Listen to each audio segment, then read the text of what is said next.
I ran away at 16 after my sister stabbed me, but parents said it's my fault. Years later, they want me to apologize because I made them look bad. Hey everyone, before we jump into today's video, I need your help. We've noticed the channel is losing some traction, and subscribing is one of the best ways you can support us. It's quick, free, and it helps us keep bringing you awesome content. Your support means the world. Let's keep this channel growing together. Thanks so much. Now, let's start the video. Hey, Reddit. I've been hesitating to share this for years, but I need to get it off my chest. When I was 16, my sister stabbed me with a kitchen knife. My parents blamed me for it and watched me bleed and did nothing. I ran away that night with nothing but a backpack and a bleeding shoulder. 7 years later, they tracked me down demanding an apology for embarrassing the family. Here's how it went down. I'm 23 male, 2 years older than Anna, 21 female. When she was born, it was like someone flipped a switch in my parents' brains. Dad always talked about wanting a daughter to teach how to throw a softball and take to daddy-daughter dances. Mom immediately had her new shopping buddy and best friend. Me? I was the practice kid, the one they'd already figured out their parenting mistakes on. My dad manages a medical equipment territory covering 3 counties in Ohio. Mom does insurance billing for a dental practice. Part-time flex schedule so she could handle Anna's constant appointments, classic suburban setup with the Honda Pilot in the driveway and a mortgage they'll be paying until retirement. Anna's problem started around age 7. Not normal kid meltdowns. Full psychotic breaks where she'd scream until she passed out, punch holes in walls, threaten to kill herself with craft scissors. My parents dragged her to every specialist between Cleveland and Columbus. Psychiatrists, behavioral therapists, even this quack chiropractor who claimed he could fix mental illness through spinal adjustments. The diagnosis changed every 6 months. ADHD became bipolar, became oppositional defiant, became anxiety with depression. Each new label came with different medications, different therapy approaches, different excuses for why Anna couldn't control herself. But the family dynamic never changed. Anna was sick, so Anna needed protection. Anna was struggling, so Anna got first priority on everything. Anna was having a bad day, so everyone else had to manage their lives around Anna's feelings. My parents had this philosophy about raising boys versus girls. Dad would tell his buddies at work how he was making me tough and independent, ready for the real world. Meanwhile, Anna got handled like she was made of glass. When I complained about Anna destroying my stuff, I got lectures about being the bigger person. When she hit me or threw things at my head, I was told to understand her condition. When I asked why she could get away with anything, I was being insensitive to her mental health struggles. By 14, I was basically Anna's unpaid psychiatric aide. My job was keeping her calm, giving her whatever she wanted, and serving as her personal punching bag when she needed to release frustrations. My parents literally told me this, that sometimes Anna needed to take her anger out on someone. And as her big brother, I should be understanding. The police visit started when I was 15. First one was Anna locking herself in the bathroom with a box cutter, threatening self-harm because my parents wouldn't let her dye her hair blue. I had to kick down the door while Dad called 911. The responding officer was this older guy, maybe 5 years from retirement. He surveyed the scene. Anna sobbing, parents hovering, me standing there with wood splinters in my sock, and asked if I was hurt. Mom jumped in immediately. "Oh, he's fine. He's so good with his sister. We're just dealing with a mental health crisis." The cop looked at me again, then at my parents, then wrote his report. Domestic disturbance, mental health episode, family cooperating with treatment, file closed. That became the standard response. Anna would have an episode, cops would show up, parents would explain her condition, everyone would focus on getting Anna whatever support she needed. I was always cast as the responsible older brother, helping his troubled sister. Nobody asked what this was doing to me. Nobody ever asked. Living with Anna was like sharing space with a hurricane that could hold grudges. You never knew what microscopic thing would set her off or how much destruction would follow. She'd go through my room whenever I was at school or work, taking whatever caught her attention. Gaming headset, hoodies, cash from my dresser drawer. When confronted, she'd either flat out deny it or start crying about how I hated her and she just wanted to feel connected to her big brother. My parents' solution was always the same. Just let her have it. Don't make waves. She's going through a rough patch. Be the mature one. I started keeping everything important in a gym locker at school. Had to eat lunch in the computer lab most days because I was spending meal money replacing things she'd broken or stolen. Learned to hide cash in places she wouldn't think to look, inside old textbook covers taped under my desk drawer. The violence escalated gradually. Started with normal sibling hitting when she got frustrated, then scratching with her nails, biting hard enough to leave marks, throwing household objects at my head. One afternoon, she chased me around the kitchen island with a Phillips head screwdriver because I wouldn't give her my laptop password. My parents were always around for the aftermath, but never witnessed the actual attacks. They'd find me bleeding or bruised and ask what happened.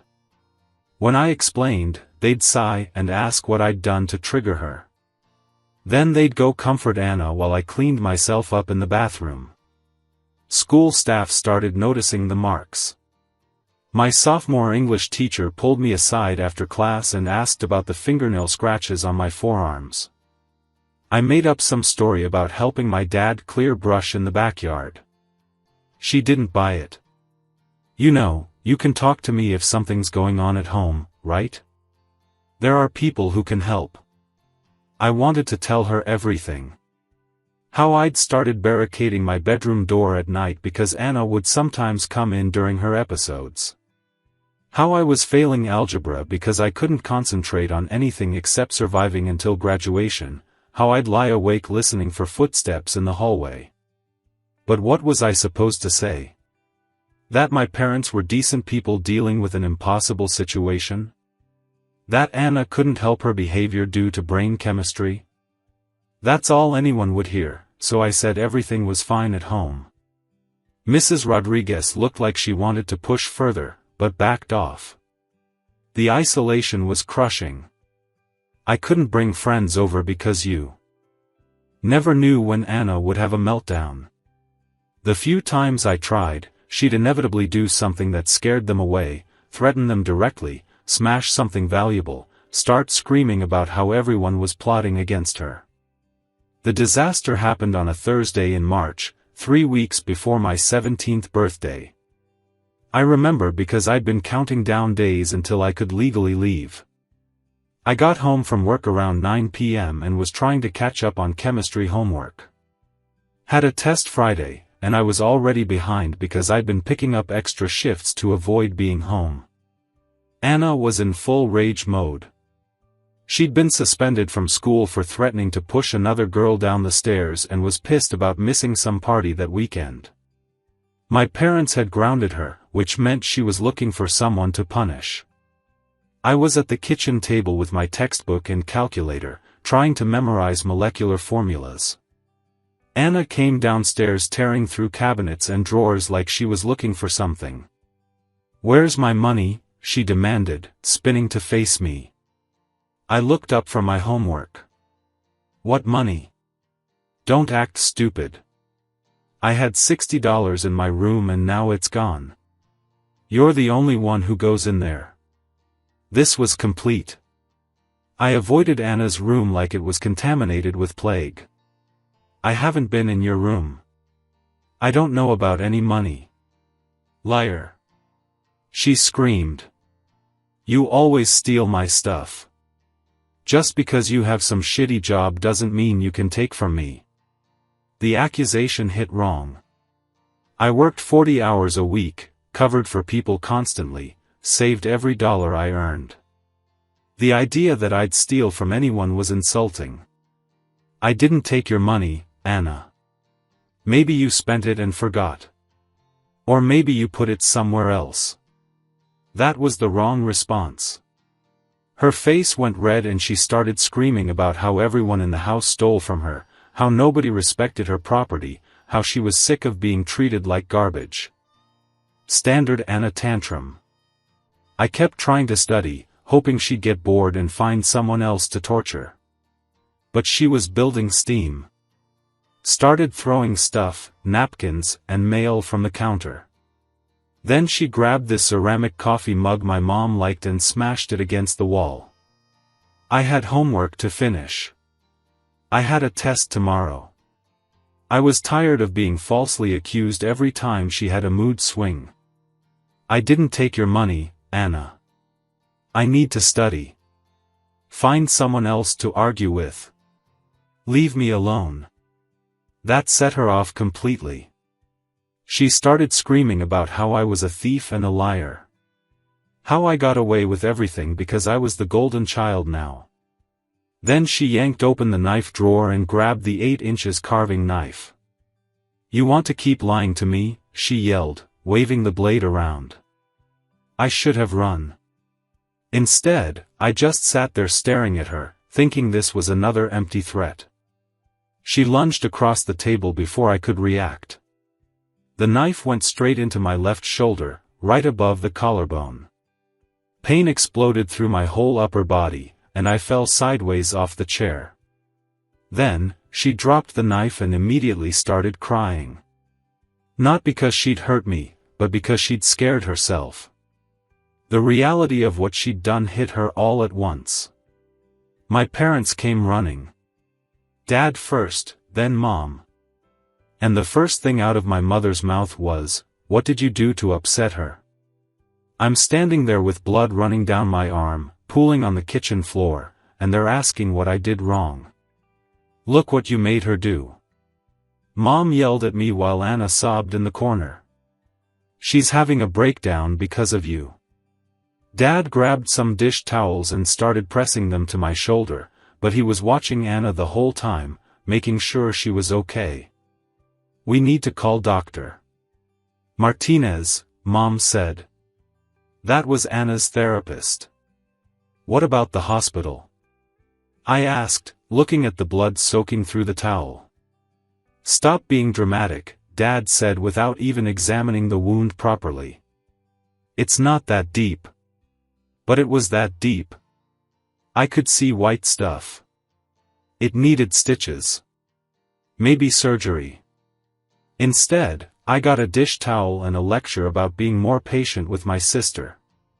They spent the next hour on the phone with Anna's medical team, discussing whether she needed to be admitted somewhere for observation. Nobody asked if I needed medical attention. I had to step around my own blood puddle to get to my room.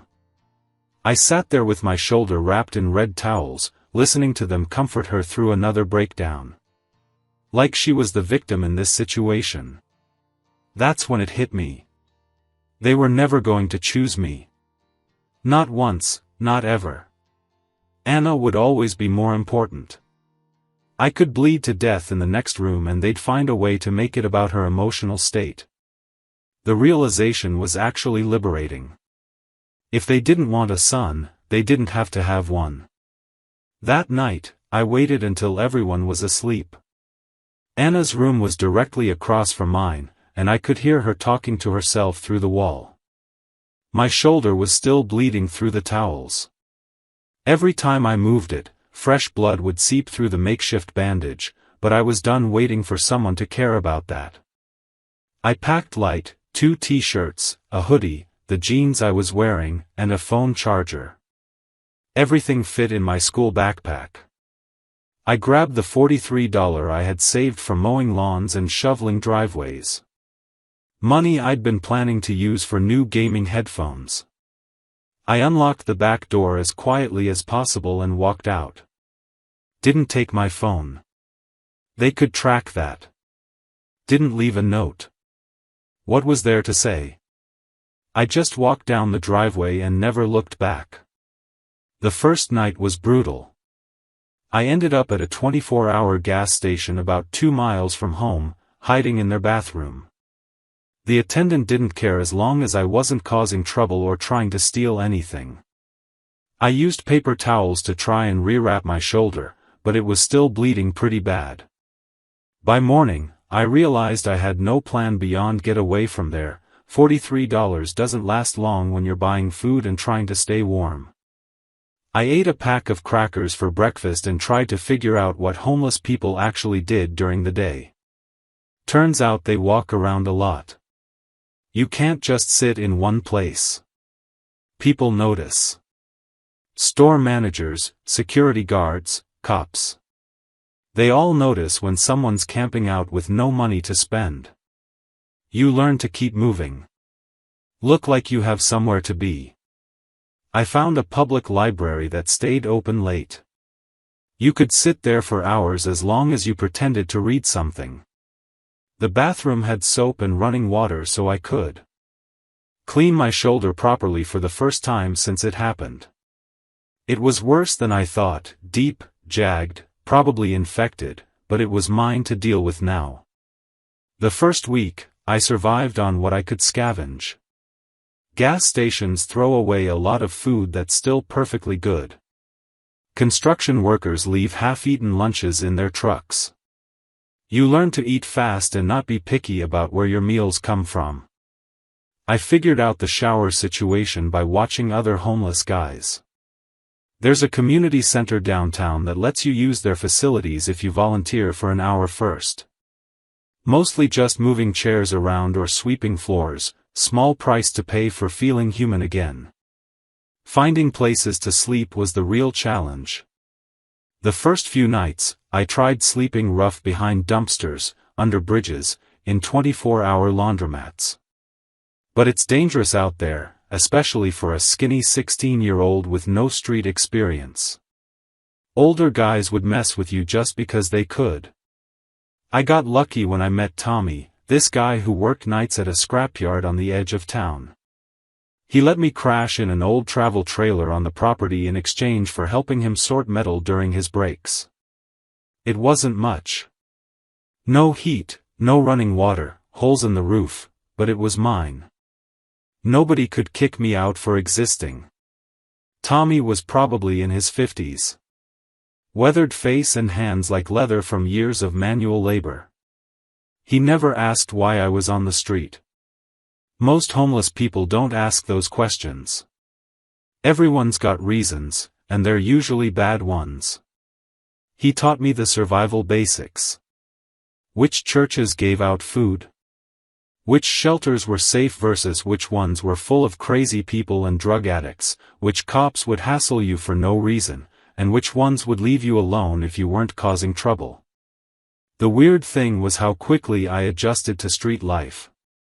After years of walking on eggshells at home, living homeless was almost relaxing. Nobody was going to scream at me for breathing too loud. I could just exist without constantly apologizing. Winter was rough. That trailer had no insulation, and heating it with a space heater ate up most of the money I could scrape together. I learned to wear multiple layers of everything, sleep in a sleeping bag Tommy gave me, and spend most daylight hours somewhere with heat. My 17th birthday came and went in silence. I was working a day labor gig, loading trucks at a warehouse. The supervisor paid cash at the end of each shift. No questions, no paperwork, no background checks. I used that day's pay to buy myself a decent pair of work boots and a sandwich from the deli next door. It wasn't the life I'd planned, but for the first time in years, I wasn't afraid to go to sleep at night. Living rough teaches you things fast. Real things, practical things that school never covers, like how to spot which jobs pay cash and don't ask for ID. How to make $20 stretch for 3 days. How to tell the difference between someone who might actually help you and someone who sees you as an easy target. The day labor scene became my regular income source. Every morning at 6 a.m. about 30 guys would gather in a parking lot behind Home Depot. Contractors would pull up in trucks and pick whoever looked strongest and most reliable for whatever job they had that day. Moving furniture, digging ditches, cleaning construction sites, demolition work, grunt labor that paid maybe $50 if you were lucky and the contractor wasn't a cheapskate. The work was hard, but it was honest and nobody cared about your background story. I was young and could work harder than most of the older guys, so I got picked pretty often. The trick was showing up clean, sober, and ready to work. Half the guys there were dealing with serious problems. Addiction, mental health issues, legal troubles. I just needed steady work. After a few weeks, this contractor named Mike started requesting me specifically. He did small remodeling jobs around the city, kitchens, bathrooms, basic electrical work. Nothing fancy, but steady money and actual skills training. Mike was different from the other contractors. He actually cared if you learned something instead of just using you for manual labor. He'd explain what he was doing while we worked, show me how to read electrical diagrams, and teach me which tools worked best for different jobs. "You're smart," he told me one day while we were installing a ceiling fan in some lady's kitchen. Too smart to be living in that trailer forever. I'd never mentioned the trailer, but Mike was observant. He could tell I was homeless just by looking at me. The way I ate lunch like it might be my last meal, how I always volunteered for overtime work. The fact that I showed up in the same 3 shirts over and over. "You ever think about getting your GED?" he asked. I hadn't. School felt like something from a different life, something that belonged to the kid who used to barricade his bedroom door. But Mike kept bringing it up and eventually I started thinking about it seriously. There was a community college about 20 minutes away that offered night classes. It would mean less work time, less money coming in, but maybe it was worth the investment. The decision got made for me when winter hit hard. Day labor work slows down when it's cold and wet, and heating that trailer was eating up most of my income. I needed something more stable, more reliable. I walked into the community college's admissions office on a Tuesday afternoon, wearing my cleanest work shirt and trying to look like I belonged there. The woman behind the desk looked at me like I might steal something. She asked a lot of questions I couldn't answer, honestly, where I lived, how I planned to pay for classes, why I dropped out of high school in the first place. I made up what I had to and told the truth where I could. The classes were harder than I expected. Not the material. That was mostly review of stuff I already knew. But sitting in a classroom again felt weird after months of manual labor. My hands were permanently stained from construction work, and I smelled like sawdust no matter how much I showered at the community center. Most of my classmates were older people who'd never finished high school or young parents trying to improve their situations. Everyone had a story and most of them were pretty rough. Made me feel less alone in the world. I passed the GED exam on my first try. Mike was more excited about it than I was. He took me out for dinner at a real restaurant, not fast food, but a place with waiters and cloth napkins. It was the first time anyone had celebrated an accomplishment of mine in years. Mike's brother ran a plumbing company and was always looking for apprentices. It meant real training, real certification, real career potential. It also meant leaving the day labor world behind, and committing to something long-term. The plumbing apprenticeship started when I was 18. Tony ran his business the right way, paid apprentices fairly, provided actual training instead of just using them for grunt work, and treated everyone with respect. The work was hard.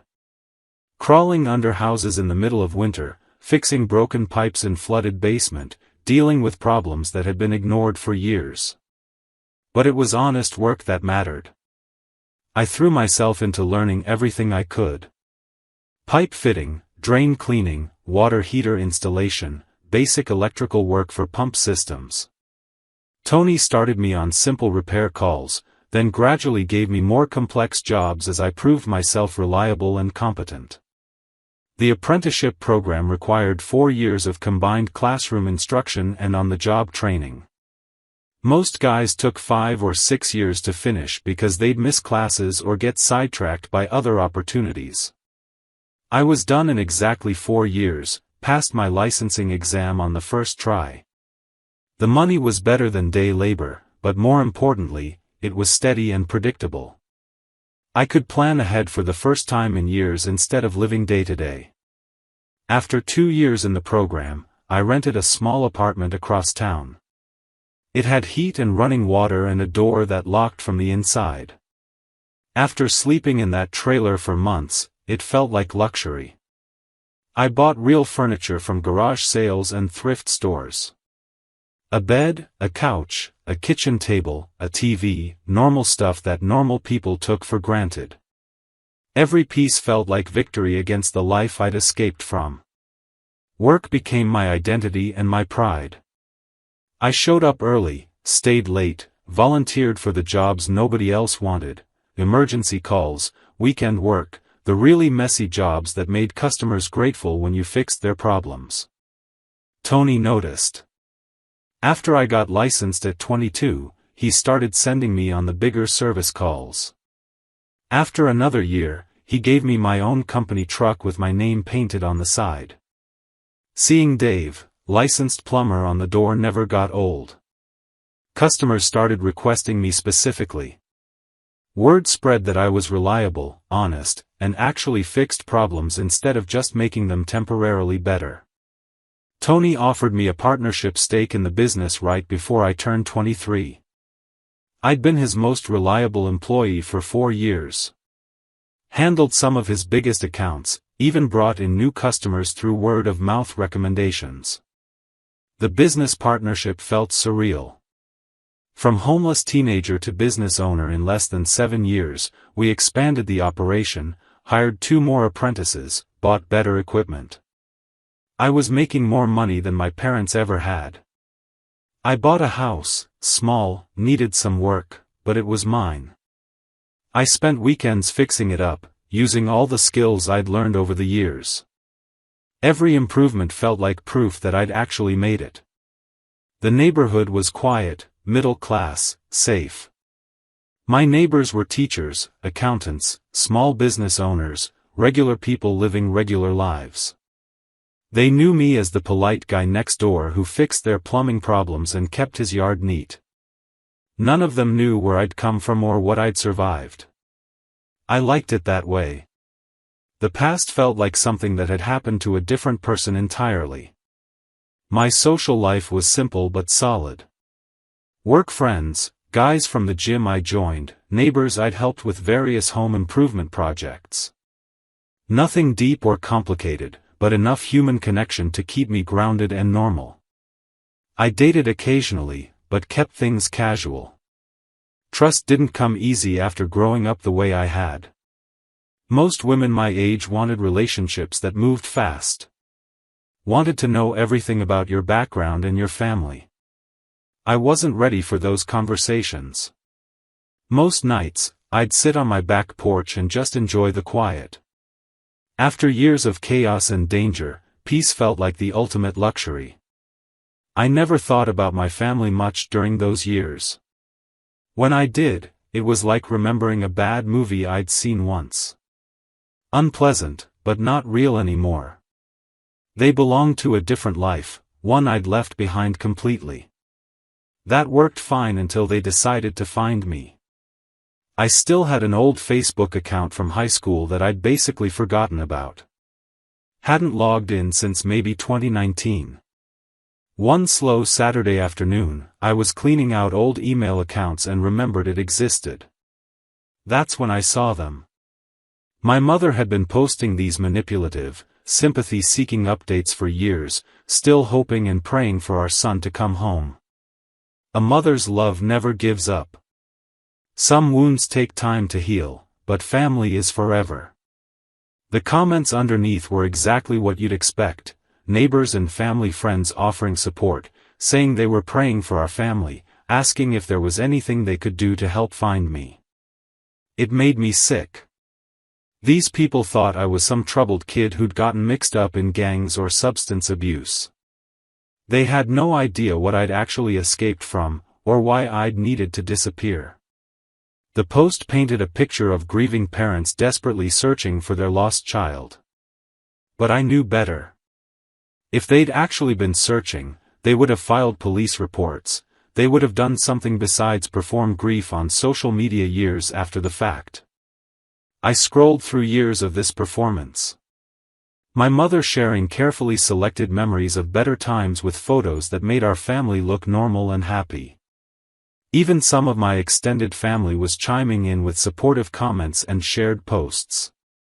All of it designed to make them look like victims instead of the people who'd created the situation in the first place. I should have just deleted the account and moved on with my life. But seeing my mother perform like that triggered something in me that I'd thought was buried. I sent one message, simple, direct. I'm alive. Leave me alone. Should have blocked them all and gone back to my peaceful life. But family has a way of finding cracks in even the strongest walls you build. My cousin Sarah got my phone number somehow. Probably through workplace directories or public record searches.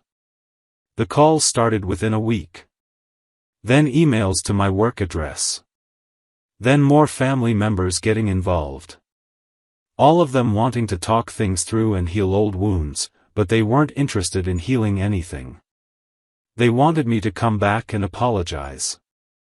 My mother actually had the nerve to tell me that I'd been overreacting to typical sibling conflicts. She said I'd made their lives harder by disappearing, forced them to deal with Anna's problems alone while worrying about what had happened to me. When I reminded her about the stabbing incident, she brushed it off completely. That was an accident. She never meant to hurt you. An accident, like Anna had tripped while holding a knife and my shoulder just happened to be in the wrong place.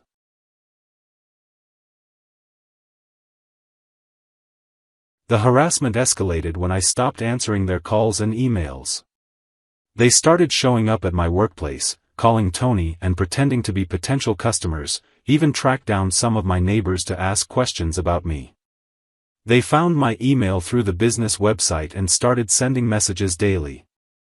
Not just my parents, aunts, uncles, cousins I barely remembered, family friends I hadn't thought about in years. All of them acting like I was the problem. My Aunt Linda actually wrote, "Your parents sacrificed everything for you and Anna. The least you can do is show some gratitude and respect." Sacrificed everything, right? They'd sacrificed me for Anna's sake, but apparently that didn't count. Then my mother decided to show up at my house. I was fixing a leaky faucet in my kitchen when I heard the doorbell. Through the window, I could see her standing on my porch. She'd brought backup. My father was waiting by their car in the driveway. I didn't answer the door. She rang the bell again, then started knocking, then pounding hard enough to rattle the door frame. For 20 minutes, she kept at it, knocking, ringing the bell, calling my name through the door. The neighbors started looking out their windows. Finally, I opened the door before they could cause more of a scene. "There's my boy," Mom said with a fake smile, like this was a normal family visit. They pushed past me into my house without invitation. Just walked right in like they belonged there, looking around at everything I'd built. "Nice place," Mom said, examining my furniture and decorations. "You've done well for yourself. See what you can accomplish when you put your mind to it." The condescension was immediate and familiar. Even compliments from her felt like insults. I shut the door behind them, not because I wanted them inside, but because I didn't want the neighbors getting a front row seat. "What do you want?" I asked flat. Dad stepped forward, voice clipped. "You owe us an apology for how you left, for the mess you created." I blinked at him. I left covered in my own blood while you two called Anna's therapist. Who should be apologizing exactly? They didn't flinch. They'd rehearsed for this. Spent an hour in my living room running through the old routine. Guilt about Anna's condition spiraling after I left. Anger about the embarrassment I'd caused them in front of friends and coworkers. Fake concern about my mental health. And when the shame act didn't land, Dad snapped.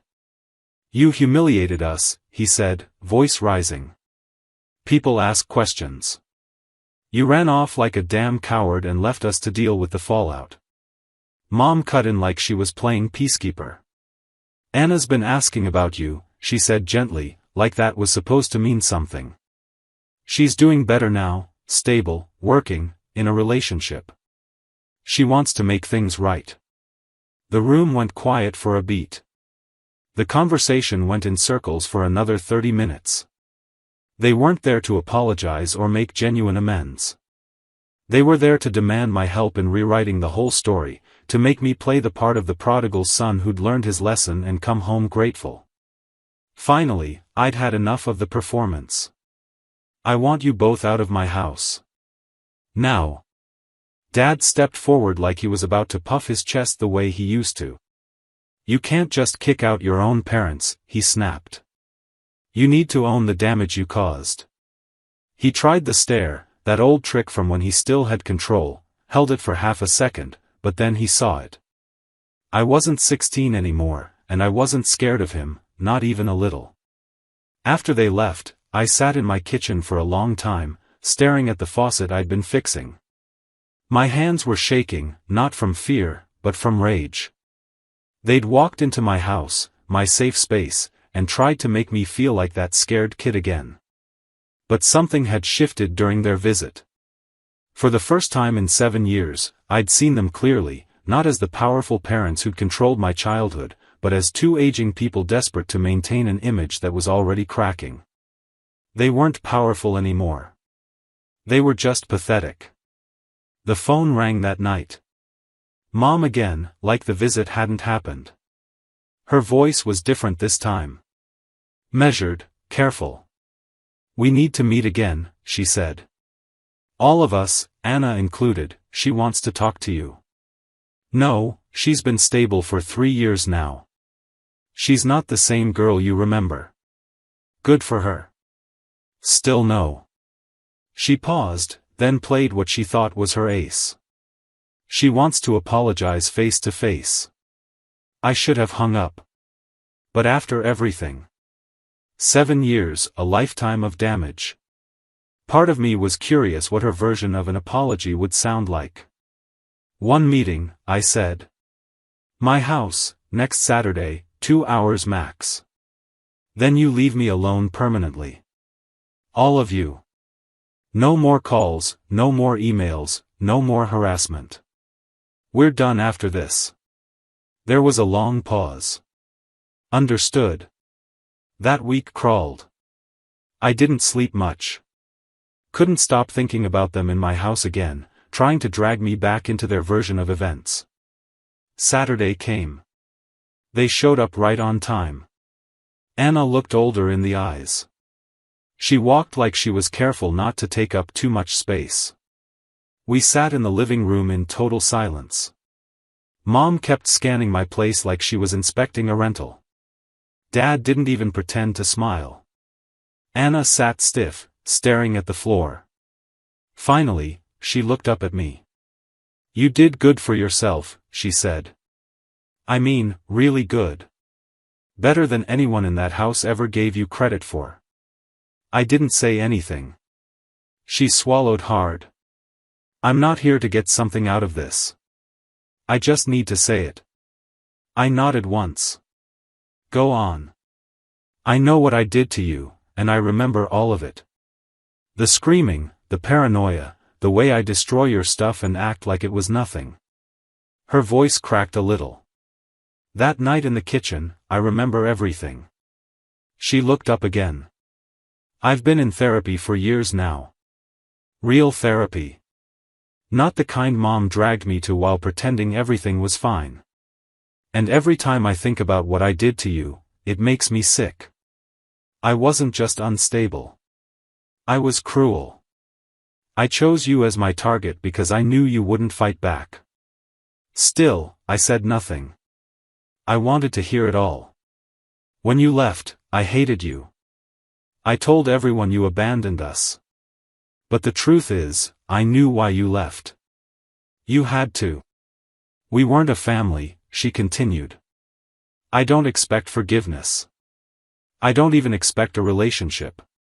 I had to say it to your face. I heard Mom sigh like she was getting bored. Dad shifted like he wanted to jump in and take control, but neither of them moved. Anna stood up slowly and walked over. I thought she was going to reach for her bag or something. Instead, she hugged me. She clung to me like someone who wasn't asking to be let back in, just grateful to still be standing in front of the door. I didn't hug back. Not right away. She pulled away after a few seconds, eyes full of tears. I'll go, she said quietly. That's all I needed. That's when Mom jumped in like she couldn't stand not being the center of attention anymore. We've all made mistakes, she said, putting on her therapy voice. We need to move forward now as a family. I looked at them, then back at Anna. No, I said flat. Anna made mistakes and owned them. You two made choices. You watched it happen. This doesn't end with hugs and group therapy, I continued. You came here to make you feel better. You still think I'm the problem. You still think I owe you something. I looked at Anna again. I forgive you. Anna blinked. Not because you earned it, I added. But because you did the one thing these two never did. You admitted it. Then I turned to my parents. But you don't get that. Not now. Not ever. You don't even know what you're apologizing for. They didn't argue. They just stood there stunned. 20 minutes later, they were gone. Anna looked back once before getting in the car. Thank you. I gave her a small nod. That was all she needed. I locked the door and went back to the kitchen. The wound was still there, but it wasn't open anymore. I didn't need parents who saw me as collateral damage. I didn't even need a sister who finally found her conscience. But for the first time in years, I wasn't alone in that memory anymore.